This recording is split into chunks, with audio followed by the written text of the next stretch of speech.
है। लेट से जगना, देर से खाना खाना, टाइम पे खाना नहीं खाना, काम करने जाना, भूखे रह जाना और फिर आकर एक बार में ज़्यादा खा लेना, ये सभी कारण है फैटी लिवर के होने का।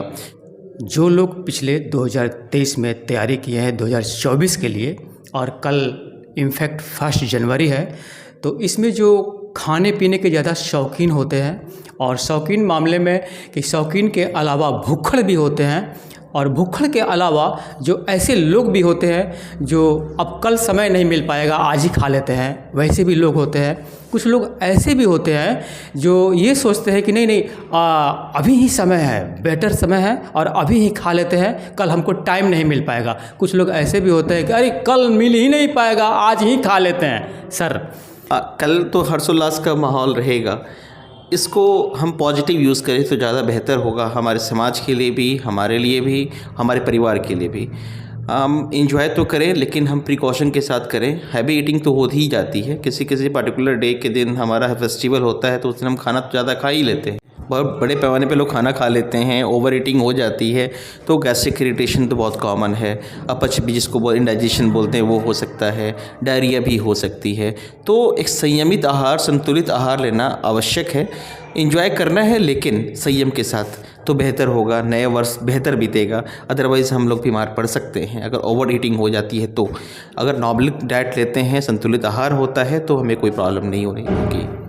ऑलरेडी जिनका लीवर थोड़ा सा कमज़ोर है और जो दवा ले रहे हैं उनके लिए क्या प्रिकॉशन है? हाँ, जैसे लीवर के जो पेशेंट हैं तो उनको तो इसमें प्रिकॉशन बरतना ही चाहिए, क्योंकि जो हमारा लीवर डिसफंक्शन की और क्यों जा रहा है, मेरे पास मैक्सिमम पेशेंट लीवर डिसफंक्शन के आ रहे हैं, फैटी लीवर के आ रहे हैं, तो उसमें इम्पॉर्टेंट ये है कि उन लोगों ने टाइम पे खाना नहीं खाया या ओवर ईटिंग जो आप बता रहे हैं उसकी हुई, लेकिन सही हमने किसी ने कोई शराब ज़्यादा पिया है, जो बाहर के रहने वाले हैं, जो बाहर जाके काम करते हैं, या फिर उनकी लाइफ स्टाइल बहुत अनहेल्दी रही है। लेट से जगना, देर से खाना खाना, टाइम पे खाना नहीं खाना, काम करने जाना, भूखे रह जाना और फिर आकर एक बार में ज़्यादा खा लेना, ये सभी कारण है फैटी लिवर के होने का। तो इसके पेशेंट बहुत ज़्यादा हैं तो उनको सावधानी बरतनी चाहिए और साथ ही साथ में संतुलित आहार भी ज़रूरी है। ब्रेकफास्ट अगर लेते हैं तो हैवी ब्रेकफास्ट होना चाहिए, उससे कम आपका लंच होना चाहिए और उससे कम आपका डिनर होना चाहिए, फिर हम स्वस्थ रह सकते हैं। साथ ही साथ हमें एक्टिविटी करनी चाहिए। हम खाना खा लें तो बहुत बड़ा इशू नहीं है, हम अगर ज़्यादा कैलोरी लेते हैं तो ज़्यादा हम कैलोरी को बर्न भी करें तो हम हेल्दी रहेंगे। तो हमें अगर ज़्यादा खाते हैं तो हमें ज़्यादा वर्कआउट भी करना चाहिए, हमें ज़्यादा मेहनत भी करनी चाहिए, फिर हमें कोई समस्या नहीं होगी। बदहजमी जैसी समस्या कल हो सकती है कि हमारे पास शुद्ध तेल का इस्तेमाल होना चाहिए, जो हमारे मसाले हैं वो शुद्ध होने चाहिए।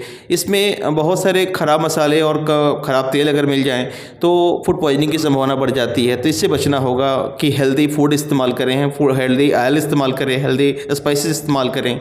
साथ ही साथ हम एक संतुलित मात्रा में लें। अगर ओवर ईटिंग होती है तो हम उसको डाइजेशन के लिए वर्कआउट भी करें, थोड़ा मूवमेंट करें, हम अपने बॉडी को थकाएँ तो समस्या नहीं रह जाती।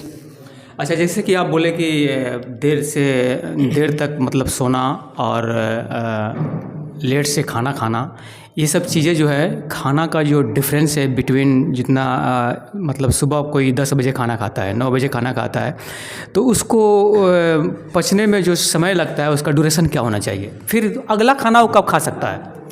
सबसे पहले एक नियमित दिनचर्या तो होनी ही चाहिए, या वो हम हो या आप हों। उसके बिना तो लाइफ हैज़ार्ड हो ही जाता है। इरेगुलर लाइफ स्टाइल भी बहुत सारी बीमारियों का कारण है, जो वर्तमान में है। डायबिटीज़ बहुत बड़ी समस्या के रूप में उभर रही है। मैं आपका ध्यान डायबिटीज़ की तरफ ले जाना चाहूँगा। बिल्कुल सर, क्योंकि आज का जो परिवेश है वो डायबिटीज़ में बहुत ज़्यादा कन्वर्ट हो ही गया है और बहुत ज़्यादा पेशेंट भी डायबिटीज़ के हो चुके हैं। तो डायबिटीज़ में क्या क्या उनको मतलब मीठा तो आप लोग साफ ही मना करते हैं, तो मीठा में सिर्फ मीठा मना करते हैं कि फल भी मना करते हैं? उनमें जैसे सेव का सेवन उनको करना चाहिए और अगर शर्करा युक्त जो भी फल है उसको अवॉइड करना चाहिए। उनको निश्चित तौर पर उनको अवॉइड करना चाहिए। चावल अवॉइड करना चाहिए, जिसमें कार्बोहाइड्रेट रिच डाइट है उसको अवॉइड करना चाहिए। ये सब तो सारी चीज़ें बातें हुई डायबिटीज़ के बारे में, और सब बीमारी जो ऑर्गन्स है जिनका ख़राब है वो ज़्यादा हैवी डोज नहीं लें।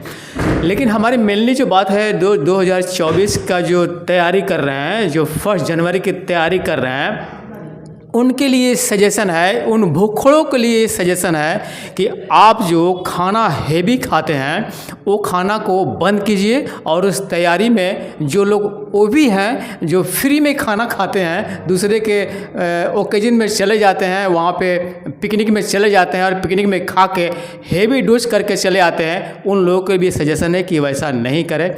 चूँकि मौसम का भी एक फैक्टर है कि हमारे यहाँ बिहार में जो है अचानक सा मौसम बदला, धुंध कोहरा पूरे दिन छाए रहती है, धूप का दर्शन नहीं होता है, क्योंकि सनलाइट तो मिल नहीं रही है। तो ऐसे में एसी का जो भरपूर मात्रा में जो सेवन करते हैं उनके लिए क्या संदेश है?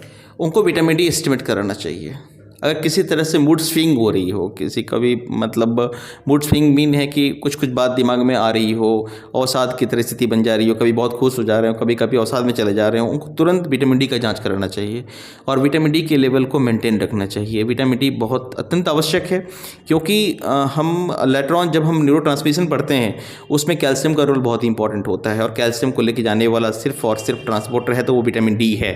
तो विटामिन डी ट्रांसपोर्टर ही नहीं रहेगा तो कैल्शियम पहुँचेगा ही नहीं, तो फिर कैल्शियम अपना काम करेगा कैसे? इसलिए विटामिन डी प्रचुर मात्रा में बॉडी में होना बहुत ज़रूरी है। इसलिए एसी का मात्रा जो है कम करना चाहिए, एसी का सेवन कम करना चाहिए। मैं ये नहीं कहूँगा कि एसी कम करना चाहिए, इससे वर्किंग एफिशिएंसी तो बढ़ती ही है, बट ये कहना चाहूँगा कि हमें वक्त निकालना चाहिए धूप में बैठने का।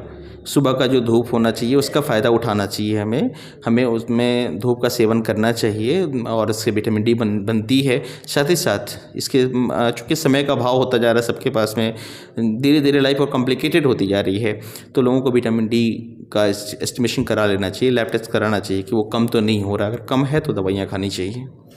जो लोग भी तैयारी करते हैं 2024 का 1 जनवरी का जो तैयारी कर रहे हैं, हैप्पी न्यू ईयर एक दूसरे को मना रहे हैं, अपने भी खा रहे हैं, दूसरों को भी खिला रहे हैं, इस पर ध्यान दें। डॉक्टर अंशु अंकित हैं ये, और ये इनका सजेशन है और इनके विचारों को फॉलो करें अपने जीवन में। और बेहतर तो फ़िलहाल ये 1 जनवरी के लिए है, जिनके लिए कोई ऑप्शन नहीं बनता है कि अगले बार नहीं मिल पाएगा खाना, हम अभी खा लेते हैं, उनके लिए ये सावधानी है कि आप अपना सावधानी अपने आप पास रखिए और सुरक्षित रहिए। और फिलहाल इस इंटरव्यू को हम समाप्त करते हैं, और ऐसे ही वीडियो को देखने के लिए मेरे चैनल को लाइक कीजिए, सब्सक्राइब कीजिए। धन्यवाद।